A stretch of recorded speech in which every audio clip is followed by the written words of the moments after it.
Hello, everybody. Welcome to 4th and 15 with Mel and Smooth. Obviously, I am not Mel, nor am I Smooth. Neither is the man across from me on the Zoom chat. I am blessed and honored to be the newest member of the 216 Sports Network. I have a new show coming, to be determined, to be named. Look out for that. But in the meantime, I'm going to be kind of piggybacking on 4th and 15 with Mel and Smooth to kind of bring you what I will be bringing you in the future, which is some college football, a lot of college football, a lot of soccer. We're going to mix in some NFL, some NBA, some baseball. We're going to kind of hit everything. But what we're going to do today, the United States men's national team has two friendlies coming up. They dropped their roster. So what I am blessed to do today is something that I can only describe as something that makes our grandfather Andy very proud, as well as the rest of our family. And that's to have my brother, Andrew Straub, on the podcast with me. Drew, welcome. Thank you. Glad to be here. I mean, let's go. What we're gonna do is we're gonna bring you basically what me and this guy do every day, and that's kind of break down some soccer stuff for you, some football, and we're gonna kind of do it in our way. My brother proudly sporting his colors, definitely United States men's national team to drip. I want to give a shout out to the social department for the t-shirt. Check out our guys down there on Front Street in Cuyahoga Falls, and when you're done, go across the street over to here, grab yourself a Hi Ho beer.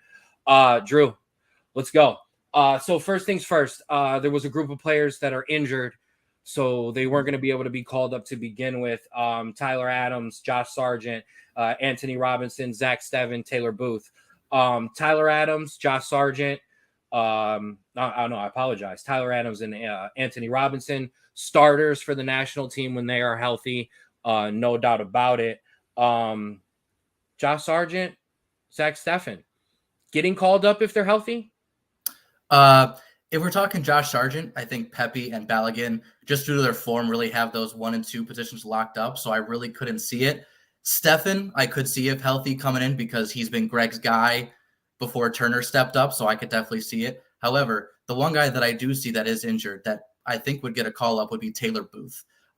Before he was injured, he got a lot of calls up in the Nations League, played a lot of minutes, looked really good. And I think if he was here, he would have a spot. I don't disagree with you. Somebody who's kind of starting to shine, and somebody. How big of a loss do you think Tyler Adams and Anthony Robinson are going to be during this cycle until they get healthy? In terms of Tyler Adams, I think you're definitely missing one of your leaders in the midfield. He captained the entire World Cup. He really is the guy that kind of puts everyone in the right place. However, we have looked better without him in some instances, so it's good to see against a top opponent. I 100% agree. You cannot replace what Tyler Adams did during the World Cup. You absolutely cannot. I think one of the challenges in what you said, they've been playing better. Our opponents haven't been necessarily the opponents that you would have faced in the World Cup. So I think that has something to do with it as well. That being said, let's dive into the roster. The roster was released Thursday, I believe. So if you don't know it by now, we'll kind of do a quick run through for it. Goalies that came in, Ethan Horvath and Matt Turner, both of Nottingham Forest. Defenders, Serginho Dest, Joe Scally, Cameron Carter-Vickers, Kevin Paradas of Wolfsburg, Christoph Lund of Palermo, and then the big three, Tim Ream, Miles Robinson, Chris Richardson of Fulham, Atlanta FC, and then Chris Richardson of Crystal Palace. In the midfield, Johnny Cardoso getting a first cap, Leonard Maloney, Luca Delatorre, Weston McKinney, Malik Tillman, and Gio Reyna. Forwards and wingers, Brendan Aronson, Timmy Weah, Ricardo Pepi, Flo Balogun, and Mr. United States, Mr. Captain, Christian Pulisic. So I think it's going to be a good idea to kind of just dive quickly into each kind of positional groups. There are going to be some players we pass over. It's not because we don't think anyone's deserving of being talking to, but I've been criticizing the guy I have to stop calling it a Zoom chat. I apologize. On the StreamYard of being too deep in the weeds. So we don't want to get too deep in it ourselves and go through every player. I think that would bore anybody. So let's start with our goalies, Ethan Horvath, Matt Turner. I mentioned when I was announcing them, both of them play for Nottingham Forest in the EPL, the English Premier League, which is not great. Both guys basically fighting for time, Matt Turner being the number one. Kind of hard when both of your goalies play on the same club, no? Yeah, Turner obviously getting all of the starts so far. But yeah, Ethan Horvath, basically the third choice goalkeeper right now, and they have a goalkeeper injured, so he might even be the fourth when he comes back. So he's not getting really any playing time, even if they're in cup matches. Right. And if you don't know, we're don't want to gloss over some of the basic things that go on in football, but we also don't want to leave some of the people who are tuning in to kind of learn some of this stuff behind. For the most part, when you're a starting keeper, you will play all of your league games. If you're playing in higher competition cups, the Europa League, the Conference League, or Champions League, your starting goalie is typically going to start most of those games. Where you do have some transition is normally during domestic cups. Your second string or your second choice keeper will or goalie will usually play in some of those games. That's where a lot of your reserves and a lot of your backups, they will get starts, and they'll be able to play. So that definitely hurts us. I do think it is a good thing that both of them were called up, though. I agree. National team camps are really important for keepers, especially keepers who don't play a lot, because you're in there with the team, you can kind of gain your footing. And honestly, there are plenty of keepers who have replaced starting keepers just based on what goes on. Matt Turner, our own, replaced Zach Steffen and Ethan Horvath because of his play during our camps and during our friendlies. Yeah, that's exactly right.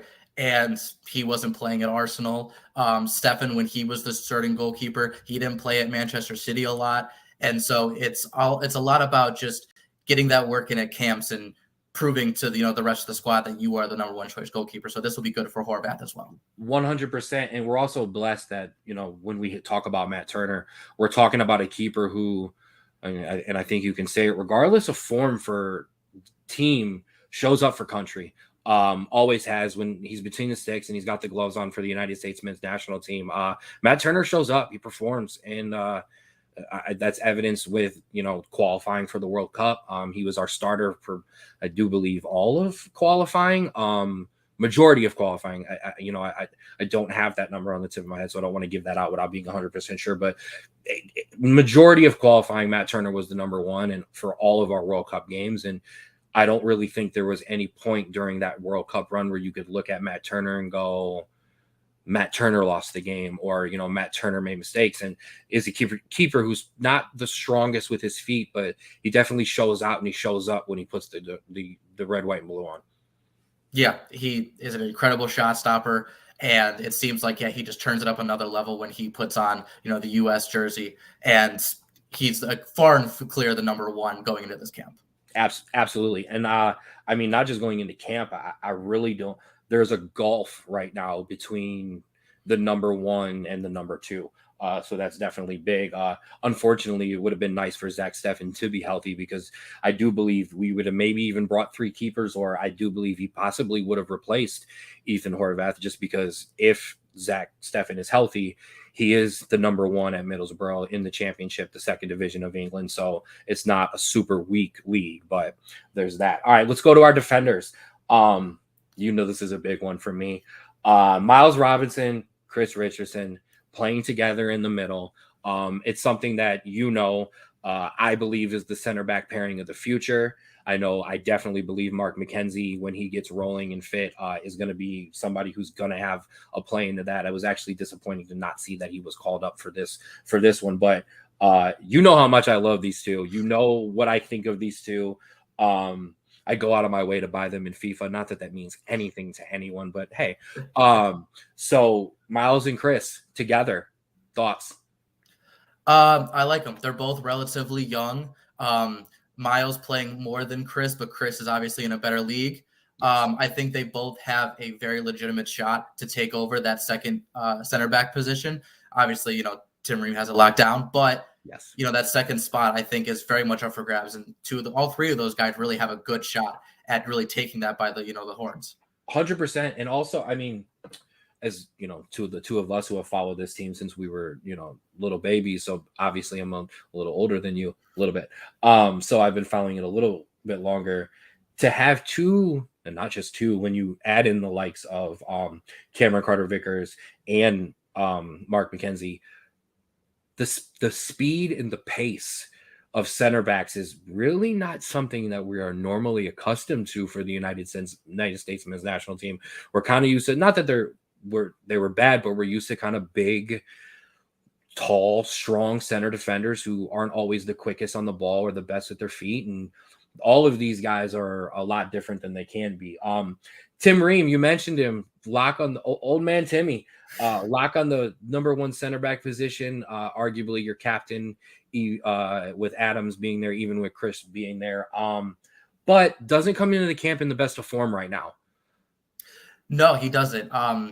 This, past couple weeks, it's been kind of rough. Earlier, a couple weeks ago, he got a red card on a really stupid play.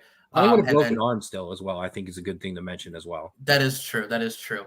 However, this past week he was playing Chelsea, gave up a really lazy pass, and then basically gave up an own goal. But as we have seen, club form does not always translate to international form, and I'm sure Tim Ream will be just fine playing, and he is still our number one going into it. 100%. He plays for Fulham in the English Premier League, just so that was thrown out there. Fulham has been has been a yo-yo club in terms of being relegated, being promoted, being relegated, being promoted. But Tim Ream has been a solid person there. It's also fair to mention that Tim Ream came on very late with the United States men's national team in terms of being brought up late into qualifying, and was brought up late and basically took over that starting center back position. So I don't want to criticize him too much, because if you look back, he wasn't even in the team during this time going and leading up into qualifying. Obviously, we don't actually have to qualify for this upcoming World Cup. Being a host, we qualify automatically, but still, we do hope that hopefully Tim can find some footing and, get his form up. Serginho Dest, the same. Hopefully he can kind of continue his run. And I know you want to speak to this. Another player like Matt Turner, when he puts the jersey on, when he puts the shirt on, it's a totally different guy, regardless of what's been going on with his club. You're exactly right. When he wasn't playing at all last year, when he was riding the bench, he came on and gave life to this offense when we were playing in January. So the fact that he's even playing really well at PSV, while that's great, that as soon as he comes into camp, something switches on and he's going to give it his best and he's going to play really well. 100%. Another person I do think worth mentioning, Joe Scally, playing for Gladbach in Germany in the German First Division. Hopefully he gets a little bit more form. However, in getting his form back this next weekend, he also had an amazing goal today, so I heard. Yes. He came on late as a sub, as he's been doing lately, so he hasn't been getting a lot of playing time, but he had a great shot from outside the box. Goalkeeper could only get a fingertip on it, but it went in anyways. I think that let's hope that that's a sign that he's picking up form, because while he is strong defensively, we do want to see some offense, come in as well to, make sure that he's doing well on both sides. Took us almost 15 minutes to finally mention him. Greg Berhalter, the United States men's national team coach. I think that's a whole nother pod for a whole nother day. Yeah. He doesn't like to always necessarily sit back. So he does like his fullbacks, his wide defenders, to kind of get up and get out and get moving. So that's definitely something that's important. Hopefully Joe can find that. And Cameron Carter-Vickers just literally this week came back from injury, made the bench for Celtic in the Scottish Premier League, their Champions League game. So hopefully CCV can get some minutes and kind of get his form rolling. All right, let's jump into the midfield. Gio Reyna. I mean, there's no way to avoid this. There's no way to not talk about it if you're unfamiliar with some of this drama with the United States men's national team. In a couple of friendlies leading up to our first game against Wales, Gio Reyna was, I mean, based on all reports from players who played in the friendly and everyone who was there, was lazy, was sloppy with the ball, and did not seem to care in these friendlies leading up to the World Cup. Gio is very young. I do believe he's still, 20, 19, 20. He was told by United States men's national team coach Greg Berhalter that he would not play many minutes and that he was going to be sent to the bench. In doing so, Giovanni Reyna threw an absolute temper tantrum. Wasn't a great teammate, wasn't good, didn't play well when he came in. And in the process, his parents behind the scene kind of tried to start lobbying against Greg Berhalter. Brought up a lot of things from Greg and his wife's past stuff I really don't think we need to go into. I don't think it's fair to anyone involved to kind of bring this up, especially Greg's wife. But they made an absolute mess of it. And Gio was basically banished from the national team for a while. His parents are no longer around. His father, I do believe, lost his position with Austin FC in the MLS. Basically, just ugly. This has been a huge black cloud surrounding the national team, the sporting directors, and just everyone in general. I don't know, do anything to add there. Yeah, it obviously was just an awful scenario post World Cup. However, on the bright side, I guess we can say that, the players have repeatedly said that it was handled in-house during the World Cup, and everyone was pretty much past it before the news even came out. Worth being noted, we did not know about any of this until after the World Cup. Me and you watching the games together, we're confused. We did not know why Reyna wasn't playing. Everyone was confused. Everyone was wondering. So the team did do a great job of funneling it and making it quiet, not letting it be a distraction. But so Gio Reyna finally back with the team. Which is amazing, which is great. A generational talent. His father was as well. So it's great to have Gio back, and hopefully he can stay healthy. It's worth mentioning Malik Tillman, who plays at PSV with Serginho Dest and Ricardo Pepi, in form, 2 goals and assists this campaign, is brought in, number one, because he is a backup for Gio Reyna, an injury-plagued player, but also because he deserves it. Mm-hmm. Yeah, I completely agree.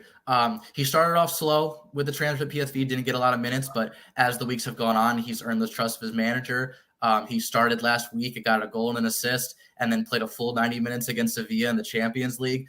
Definitely deserving of a call-up, and hopefully he gets some minutes to really show, what he can do with this team. 100%. Jonas Musa playing well for AC Milan, a transfer in from Valencia this year. 2 Champions League starts, important things for American players to be playing in the Champions League.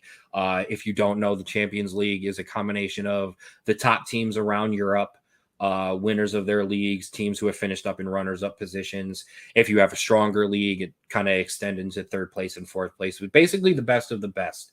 And what we want is our Americans to not just be playing in the top flights of Europe and all around, but to be playing in that competition, like a certain captain we will be talking about coming up. Weston McKennie found his footing again at Juventus, was loaned out to Leeds last year, did play for Leeds, kind of struggled towards the end of the season. Kind of the crowd wasn't the nicest to him or that team, but they were also relegated. Splitting time with Timmy Weah, but Weston's playing again, and we know when Weston starts playing and Weston starts getting rhythm, you can argue that Weston McKennie is the most talented and he's the rock in the engine of the United States men's national team. Yeah, with Tyler Adams being out, McKennie is going to be the rock in that midfield, controlling everything, and kind of a recurring theme. Yes, he's getting minutes, and yes, we're glad he's playing at club, but as soon as he puts on that jersey, he turns into, a leader in that midfield. And while we want him to play more and we want, Timothy Weah to play more, it's going to be good to see him, play a full 90 and not just come off the bench or only play like 45 minutes. 100%. You mentioned him, and I mentioned it. At Juventus, Weston McKennie and Timmy Weah are seemingly splitting minutes. A bit frustrating. Timothy Weah transferring in from help me there, brother. Lille in the French first division from last year. Weah started a lot last year. Made a lot of appearances. Was good. Now he's in a bench role. He's coming off. How do you feel about the two of them splitting these minutes and kind of stealing this from each other? It is tough because we want both of these guys, especially Timothy Weah, dad George Weah, former Ballon d'Or winner. We want him to be playing. Yes. It is frustrating because, both these guys have the caliber to start at high profile clubs. 100%. And so, it is frustrating, but I think at the end of the day, them both getting minutes is what's really helping. 100%. And I think that, them both, working and training on each other in this very similar position will ultimately make them better, regardless of how many minutes they do get on the bench. And when they come into here, they're going to be, on go as soon as the whistle blows. 100%. And a theme, not also with some of our American players, when they put the shirt on, they kind of show up. We have a lot of American players who this recent summer transfer window kind of teamed up. They did what the rest of the American players are doing over here in America, and they're teaming up. PSV, Serginho Dest, Malik Tillman, Ricardo Pepi. You have AC Milan, where you have Jonas Musa, you have Christian Pulisic, and then you have Juventus, where you have Weston McKennie, you have Timothy Weah. So I mean, it's a good thing. Some of these guys are familiar with each other. The nice thing about this United States men's national team is the core of these players. They've been playing with each other since youth soccer and on the youth level. So we finally have a very, very strong young team of guys who aren't just talented on their own, but they're talented and together, and they've played with each other. Since we are going to continue talking about the wingers and our forwards, it's fair enough to mention Brenden Aaronson. Memphis Messi, struggling a bit, was at Leeds United with Tyler Adams and Weston McKennie last year. Once Leeds was relegated, activated a release clause and is now on loan at Union Berlin in the German first division, and they made the Champions League last year. I mean, let's just be honest. He's struggling this year, big time, which is weird because Brendan came from Austria. No, I apologize. From Germany originally, transferred into Leeds, and now is back in Germany. So familiar with the style of play, familiar with the league, but 0 goals and 0 assists this year. 159 of 360 minutes played in their first division, and only 33 minutes in the Champions League. Only has come on a sub. He's struggling. Glad he got called up still, but struggling. Yeah, and I think a lot of those minutes were in the early stages of the campaign for Union, and unfortunately, it's playing out a lot similar to what it did at Leeds, where he got a lot of minutes to begin with. He was given a lot of room to work, and then as the season's gone on, his minutes are slowly coming down, and it just seems like he's just not a good fit again, and that's really troubling to see. I think the troubling thing here is his start with Leeds, though. There were flashes, there were goals, there were assists, there were highlights, there were plays where you were like, okay, these minutes are deserving. The minutes he's getting here at Union Berlin are basically based off of hype from the first set of minutes at Leeds, and it's not putting pen to paper. So hopefully Greg Berhalter can get Brenden Aaronson some minutes, and hopefully he can gain some confidence and get some back, especially I don't think we've actually mentioned it. The United States will be playing Germany and Ghana. Hopefully, especially for that Ghana game, hopefully maybe he can potentially get a start, maybe come along something like that. Forwards. And I said, not because of a bad thing. You could argue Ricardo Pepi and Florian Balogun, two of the most talented forwards the United States men's national team has ever seen. Yeah. Obviously, Clint's in a league of his own in terms of physicality and playing, but in terms of just the ceiling of these players. Landon Donovan. Yes, exactly. But in terms of the ceiling of these players, they are absolutely flying. Higher than the Notre Dame sign that you see at the top of my screen there. Exactly. Balogun, rough start at Monaco initially with 2 missed penalties, but bounced back the next week and had a goal and an assist. So he's coming into camp flying. In terms of Pepi, not getting as much minutes as he'd like at PSV just because the person in front of him is doing so well. Yes. But he's making the most of that opportunity. He's getting about 15 minutes per appearance. but he has 3 goals already. So that just means that as soon as he's making an impact and he's proving that he deserves more minutes. And I'm sure we'll see that soon. If you're going to come off the bench, make the most of what you can. That is exactly what Ricardo Pepi is doing. Okay. Snubs. Yeah. Now, when we say snubs, there are going to be a couple that we personally think should have been there, but mostly this is about just the talking points of who didn't make it and who's not there. I think the first glaring thing about this list is, and the first snub is the MLS. Only 2 players out of the MLS have been called up to the squad. I'm not actually which 2 those were. Julian. Oh, my bad. That would be Julian and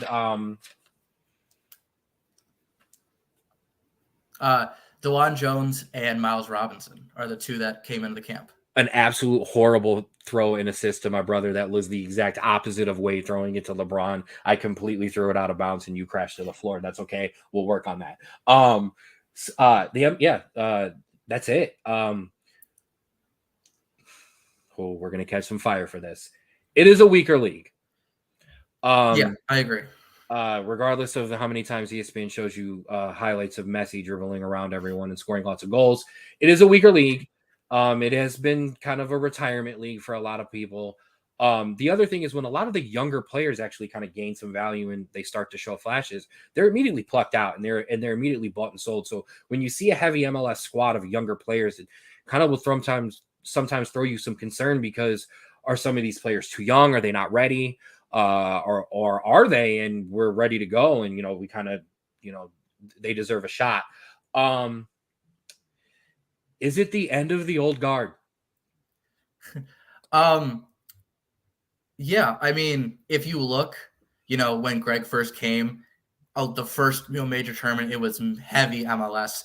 There was a couple guys, like Chris Pulisic, that came in because they were just incredibly good. But yeah, you were slowly starting to see less and less MLS guys. Yeah, and fair to point out what a history with a United States men's national team coaches.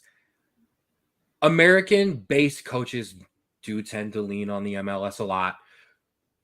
It wasn't really until we brought in a European where you really started to see a heavy influence on those European base players, which, I mean, I don't think it's an argument, are the more talented roster pool to choose from.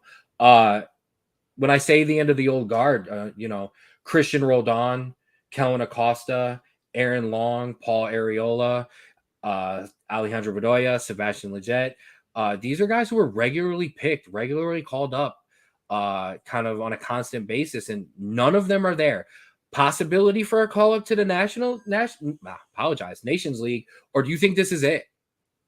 Honestly, I think this could be the sign of the end for those guys, just because when you look at it, the last cycle of the World Cup when we were, starting to qualify, a lot of the guys in Europe that we were, calling on to come in were 20, 21, even like 19 years old. When now, if you're looking at here, and you needed that experience kind of to get them through. Now those guys have experience in those kind of roles. They're 24, 25 now, and I think those guys are going to start to be your veterans, and those, those MLS veterans aren't really needed anymore.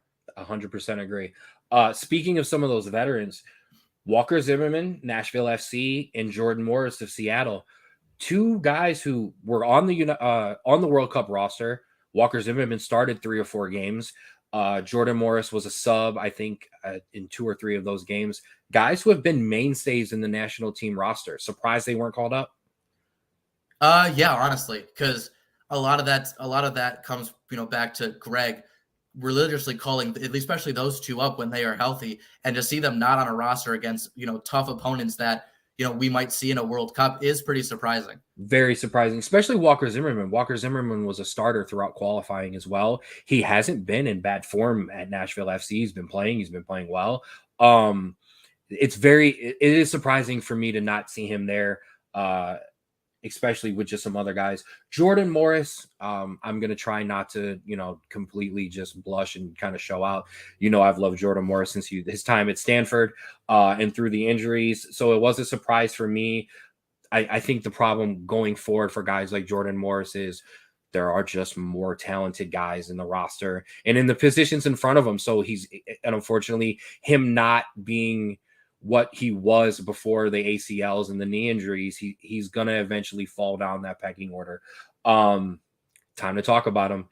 Jesus Ferreira, probably the most polarizing player in on the United States men's national team pool.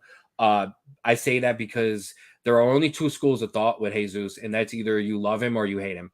Not personally, but his play.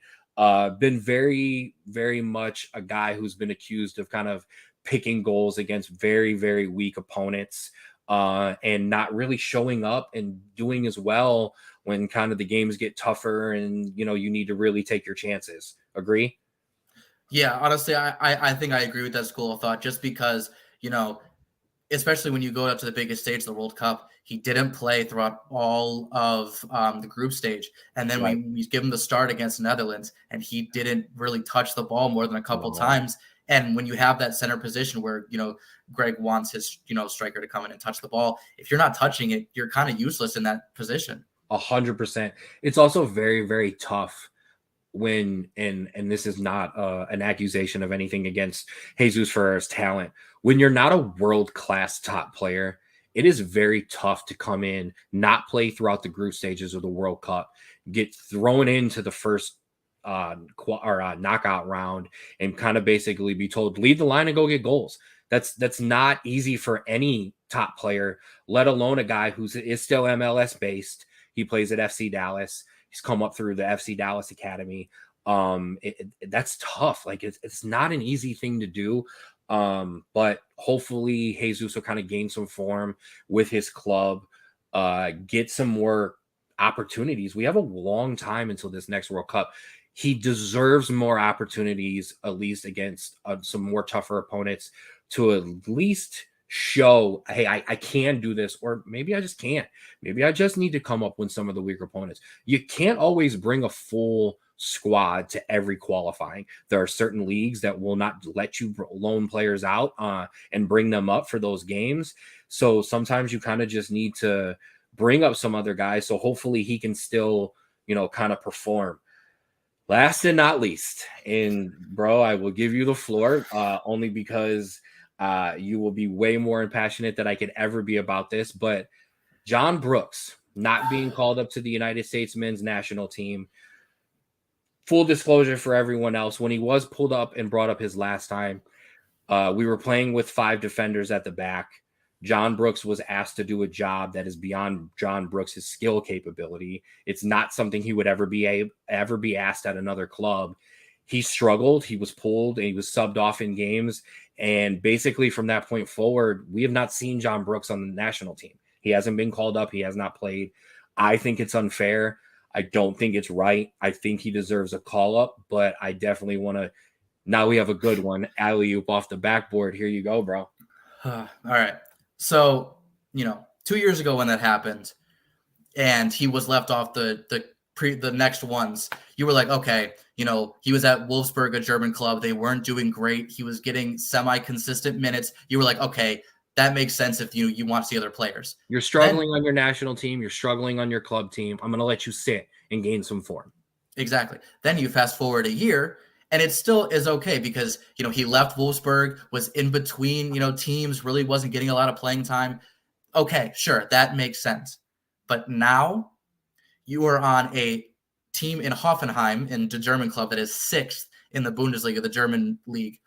He is playing every single minute for that team, and he is playing extremely well. If you look at the center backs that we have brought up, Tim Ream, struggling a little bit in form. Chris Richards, not really playing a lot at Crystal Palace. Cameron Carter-Vickers just got back off an injury. Miles Robinson, not playing to a league near as competitive as the Bundesliga. He has an advantage in technically over all of those players. And to not see him even get like a call up to the roster, I could see maybe if you want to start him, he hasn't been to the team in a while. That makes sense. But it's not even get a roster call up is just honestly unbelievable to me, just because the fact that I feel like we've gotten so many excuses and I feel like we're out of them at this point. 100% right.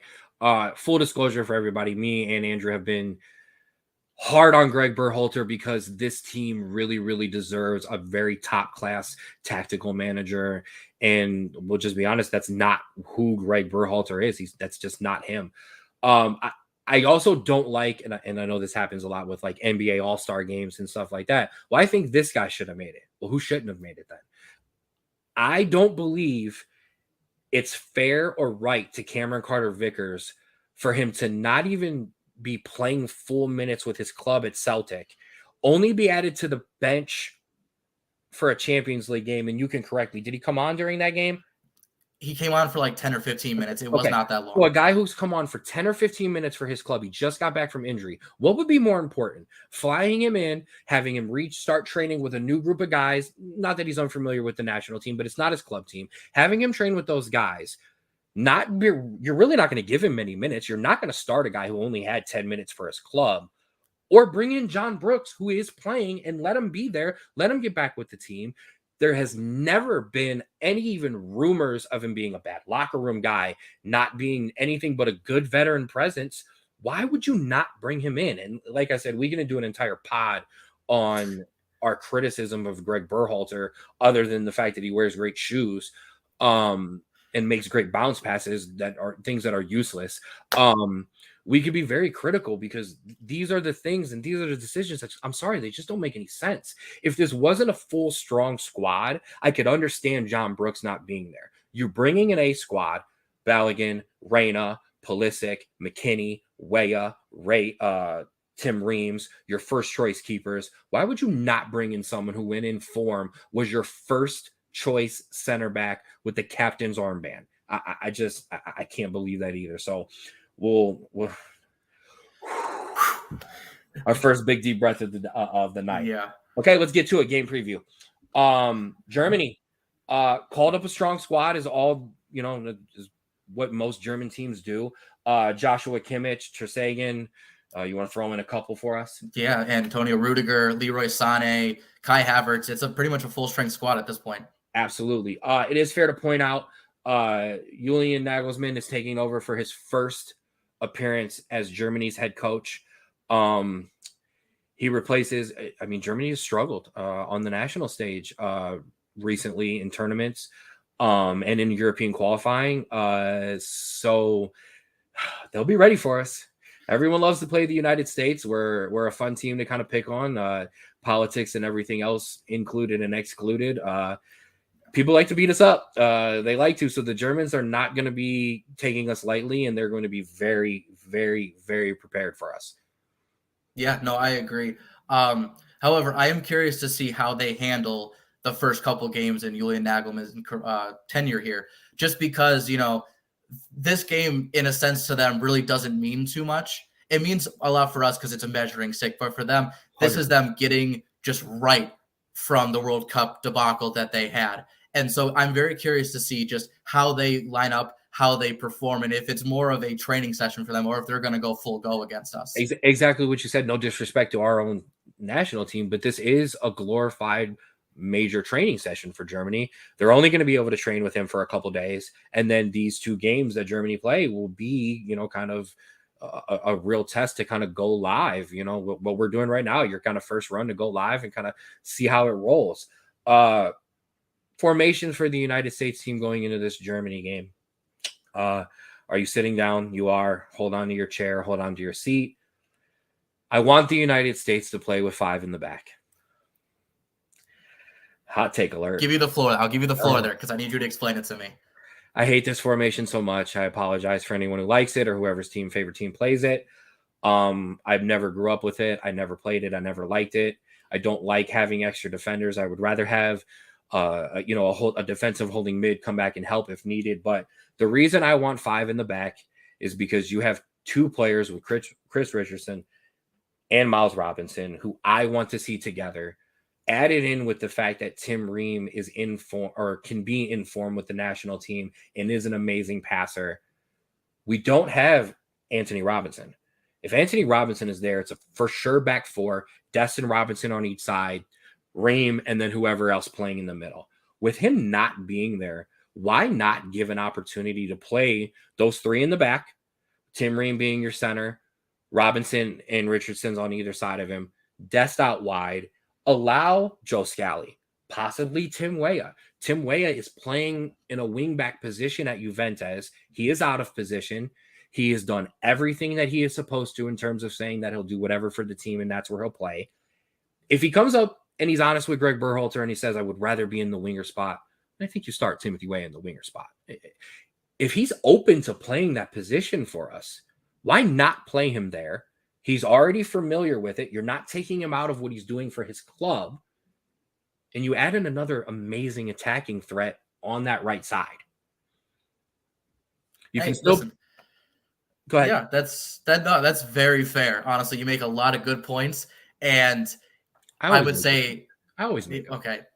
We'll settle down there. No, but you bring up a lot of fair points, and honestly, if we play it that way, I wouldn't be upset about it. You know what I mean? I just think that there might be a little. I think we've played better with 4 at the back and someone like a Giovanni Reina or Malik Tillman as a number 10, a center attacking midfielder instead. But I honestly, if we play like that against at least Germany only, I would be okay with that. Exactly. I mean, the problem you're going to run in with Germany is Reina, Aronson, Weah, and Tillman all cannot start. Some of these guys have to be left to the bench for your McKinneys and your Musas, your kind of more solid defend first midfielders. So, possibly that right-hand side, that could be a Weah into a Reina substitution. Miles Robinson and Chris Richardson possess the pace to play, a right back, a left back over there and shift over when the 5 kind of moves. Score prediction. How do you think the United States men's national team does against Germany? Yeah. Obviously, you think of Germany as this very tough opponent, and they very well might be. However, I'm leaning more towards that. I think they're going to take it a little bit lighter. They're going to try to, get some things ironed out and get it right. I'm seeing like a 1-1 where, we might get a goal early on just because, maybe they're out of sync, out of formation. Maybe we're just pressing really hard. But then I could see Germany really putting on the pressure late and snagging a late goal and it ending in a draw. 100%. I'm going to change the score prediction that I had from when we talked previously before hitting the record button. All this talk's got me fired up and going. But I agree with you. I think Germany takes this lightly, not in a bad way. No. They're trying to figure out what's going on with their new coach, formations, tactics, all things like that. I think the United States takes this very seriously. I think they go absolutely at it, and I think they win 2-1. I think they get after it, and I think they make a real game of this, and I think they can do it. The second opponent in this window, those games coming up next weekend, is Ghana, an opponent very, very familiar to the United States. You've probably seen the highlights of the goals during all the World Cup lead ups, and anytime we win a group stage game, they throw those. They love to throw those highlights in there. How do you think we'll fare against Ghana? I don't know terribly too much about them recently. However, I know that they consistently make the World Cup, or at least are very close. So I know they're a very formidable opponent. They are never a weak team ever. Exactly. However, I think that, I think we definitely have the skill and the quality to break them down and score. And so I'm seeing a 2-1, maybe 3-1 scoreline in our favor. I think the biggest thing to worry about is the letdown coming off of a German game, a game against the German national team. I think especially if you win, you beat a team like that, and it's going to be very, very harder to get up for Ghana once you've had the Germany game. However, the United States men's national team goes out and gets a draw or does not get a result against Germany, I 100% would look for that team to definitely go after Ghana. I definitely want to see some other guys get some minutes in that Ghana game. I want to see the first team. I want to see the first team against Germany, period. I want very limited subs in terms of it being a close game. I want this treated seriously. We do not have to qualify for this World Cup. We will not have tough games that we have to win to make the World Cup. You have to take these games against these bigger nations very seriously. I want to see a great starting 11. I want to see subs that mean something. Go into Ghana with other guys, some of these guys who have had first-time call-ups, and I'm flipping back over Leonard Maloney, Cardoso. I want Luca in there. I definitely want to see a start for Malik Tillman and Gio Reyna based on what the formation looks like in the first game.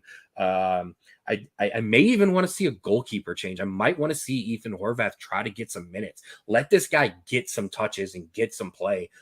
If he's not going to ever get it when he gets back to Nottingham Forest, we know Matt Turner's going to play.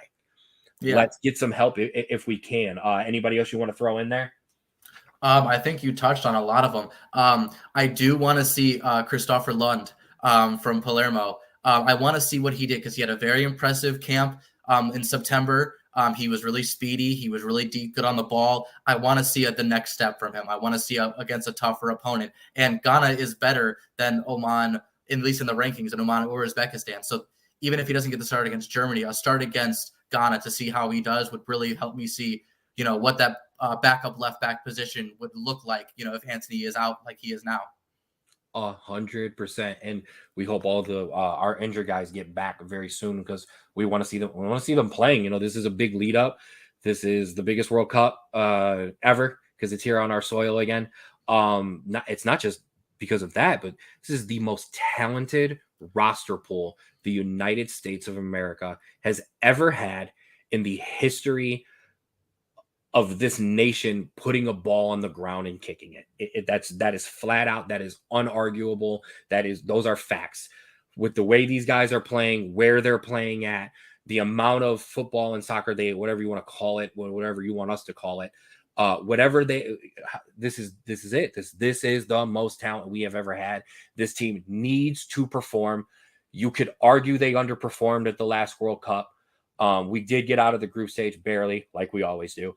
And we didn't put the greatest performance in against the Netherlands. So they definitely need to show up. Host nations typically get a better draw, get a better group. The only problem with this one, there are 3 host nations. So it's going to be impossible to give three teams easy draws. That's just what it is. But that'll come way more in the future when we kind of do some more lead up to that. These games are important. The Germany and the Ghana game are important specifically because the only thing that we have after this is the Nations League. And you're going to attest to this for me. The Nation League typically is a very, very, very weak pool of teams. Yeah. This isn't, 10 years ago where, we want to make the final and then let's hope we can beat Mexico in the final. We're going to this tournament, the clear favorites, and we expect to dominate 90% of the games, if not 100. And so you're not playing great opponents until maybe Mexico, if they, start to turn it around, maybe Canada, if they start to turn around, maybe Panama, but not on even close to the level of a Germany or sometimes even Ghana in this competition. So, you are favorites in that tournament. You might not even be a favorite against Germany in this game coming up. So these are important. 100%. On that note, any lasting touches you want to throw out for the United States men's national team before we change? You know what? I'm excited to see the games. I'm excited to see, Gio Reyna finally back in. And, let's hope that, we get some entertaining games. That's all I'm hoping for. I couldn't have said it any better myself. Are we watching those together? We can, yeah. Okay. Are you in town? Maybe we'll do a quick recap on those games as well. So that is not the only thing that we want to talk about tonight. So we're going to switch over. As you see, change the banner up. Here we go. So one of the biggest things that I'm going to be talking about when I do my own kind of thing is college football. It is my favorite sport other than soccer, full disclosure. Love college football. I think you see the clock at the top of my stand behind me. Go Irish. I am 100% a Notre Dame fan. But unlike, I think, what a lot of people do, and I'll just be honest, I love my Irish. I watch every game. I root for my team. But when I get on here to talk to you, I'm not going to be doing it with green jerseys and fighting Irish clovers in the background. I'm going to be real about things. I want to talk about college football because all I do is watch college football. So it's definitely something I want to get going. We are blessed. This might be one of the most amazing slates of college football we've had in a little while. It is easily the best year or week we've had all year. I know normally this isn't something I would drag you in for. Mr. Bearcat's in the background. We see you. Full disclosure, my brother over there at UC, University of Cincinnati. You, Travis, and his brother, I know, are a little down right now because other than Taylor Swift, your Bearcats aren't doing very well. This slate is just, it's flat out amazing.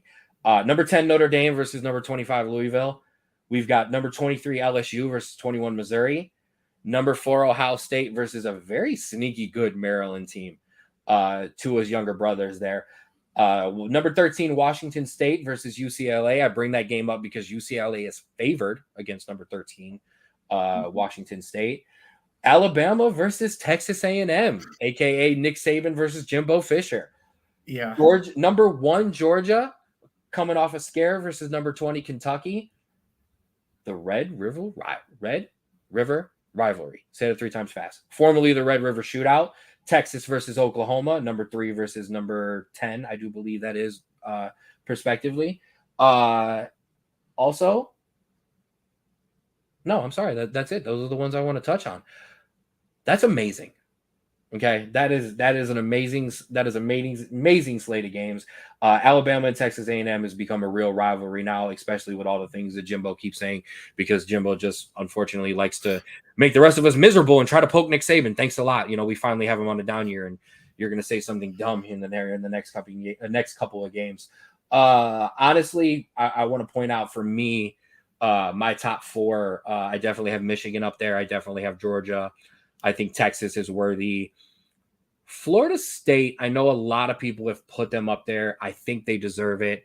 I don't think the gap right now between Florida State and Ohio State is as big as everybody thinks. I think those teams are all close in there. What's your pick for the best game in there so far? Ooh, that's tough. I played Oklahoma. Cincinnati played Oklahoma earlier in the year. It is a tough game. I contribute to offensive struggles, but I think the defense is pretty good down there in Oklahoma. They'll give Texas a run for their money. That's a great game, but honestly, I'm really looking at a Kentucky-Georgia game. I think Kentucky's going to come out blazing and really will give Georgia a run for their money. This is not your grandma's Kentucky football team. That is not just a basketball score right now. Them and Duke. Shout out to my Irish for pulling out a late one against Duke after blowing it completely late against Ohio State. 10 guys on the field. Yeah. That is a big one. Duke and Kentucky, not just basketball schools anymore. Them guys can play some football. Kentucky coming off a big upset of Florida, which I picked last week. Thank you. I know it wasn't on here, and I know no one can find it unless you're in our Facebook group, but I called it. I said it. I'll show you the notebook. I did it. So that's a big one. In terms of betting, which is something that I'm gonna want to really, really, really, really bring in. I want to talk about it. I want to do it. I will let you know where I put my money at, because hey, there's no use to talking about betting if you're not going to put your money where your mouth is. I love Notre Dame -6.5. Love it. I think this Irish team is rolling, and I think after the test against Duke, which is not a bad football team, I think it's go time, and I think this team can really make some noise. I'd like Maryland to keep it under 19.5. Woo! Shocking. I know. Okay. This is shout out to Scott Van Pelt. This Maryland team is for real. They are. So I think they're gonna do it. Parlay wise, it's what I like. I like Notre Dame -6.5. I like Texas -5.5. Mm-hmm. Add it in with the Colorado money line. Colorado taking on Arizona State. Coach Prime, baby. I think he bounces back. Coach Prime is for real. Get your hate out of here. I don't want to hear it. I don't want to see it. I don't care. I don't care how much they talk about him. He's amazing for college football. I don't care about the transfer portal. Every coach goes into every new team and he guts the rosters and he kicks kids out. I think the difference between other coaches and Coach Prime is man enough to tell those kids at Colorado, you're not going to play. You jump in the portal, go find a school, go find somewhere to play. Instead of being a coach who goes, no, you'll play. I got you. You're going to get some reps, kid. And the kid never see the light of day. I know people don't like it, but I think so. I like those three together. Those three together on FanDuel plus 479. I think it's worth to put it together. Just in general, I'll go through some picks myself. You can jump in whenever you want. I've got Notre Dame over Louisville. Mm-hmm. I like that. Brian Kelly. I like LSU to bounce back again and beat Mizzou. That is a good Mizzou team. I'm not gonna lie. Underrated right now, under the radar. Brian Kelly losing 4 games at LSU in his second year would only just make my Notre Dame Me heart too. and your Cincinnati heart just the Grinch. Our heart grew 3 sizes that day. I like Ohio State to win. I did mention I like Maryland to keep that under on the 19.5. Upset alert. I'm going to throw it out here now. I think it's the cheapest upset I've ever taken. Washington State over UCLA. How the number 13th ranked team in the country is an underdog, unless there is an injury, and I apologize if there is something that I missed, and that is why the money line changed. But I'm going to take Washington State to beat UCLA. So there you go. I can't wait till us to go back and realize Washington State starting quarterback was out, and we were doing this whole pod stupidly bringing this up. I like Georgia, but I think it's going to be a test. I do not think – I mean, Georgia has yet to really show us they are that team that they were last year. I know the defense, has been keeping them in the games, but, it's a tough one. I like Texas. I like Texas big. I think Texas wins by more than a touchdown. I think this Oklahoma team is good. I just think Texas is on another level. Is Texas back? I think they're probably the best they've been in the amount of times that they said they're back. But if we're talking the elite level of winning, a college football playoff, I think I think this will be a good test, and I think it's still yet to be seen. I think Texas is back. They beat Alabama one year when they were back, and then they lost. I think Texas is back. I think they're the real deal. So that kind of wraps that up. One of the other games I want to throw in, because one of the things I like to do when I do my write-up, and I'll do more of this in the future, is I like to sprinkle in a team or two that if you're running a college football parlay and you're like, I need another team. I like Ole Miss. They play Arkansas. I definitely like them. And I like Oregon State. Both ranked teams. But if you want to sprinkle in, you got a 4-teamer, you want to make it a 5-teamer, you want to make it a 6-teamer, anything like that, I really, really, really do like throwing them in. Your Bearcats are off this week. Thankfully. Good luck against Iowa State next week. Hopefully you can get yourself right back on track. You got a good ball club. First year in the Big 12. Big 12 is getting a little bit bigger next year. Dion's coming. You're bringing in some more money. I'm glad to see you there, and hopefully you can turn it around. Yeah, let's hope. Defense is there. The offense just needs to come around. And once that's there, I think we'll be okay. Absolutely. 100%. One of the last things I want to throw in for everybody. The Cleveland Crunch are doing an open tryout Sunday, October 22nd from 11 to 1. See the address up on the screen, 31515 Lorraine Avenue at Lorraine Road. I apologize. Run that back. 31515 Lorraine Road, North Olmsted, Ohio, 44070. You can register at www.theclevelandcrunch.com/tryouts. Do it. Andrew, be there. Try out. I can't run anymore, so this is all on you. You think I can? No, but seriously, if you're thinking about it, if you've kicked the ball around, if you played, if you've done it, if you thought, hey, maybe I can, go try out, go do it. What is the worst that happens? You kick a ball around, you get to move around, you get to put the cleats on, you get to touch the grass, and maybe somebody tells you to pack it up early. Go, do it, please. Get that off of there. Bring our faces back. Welcome. Andrew, thank you very much.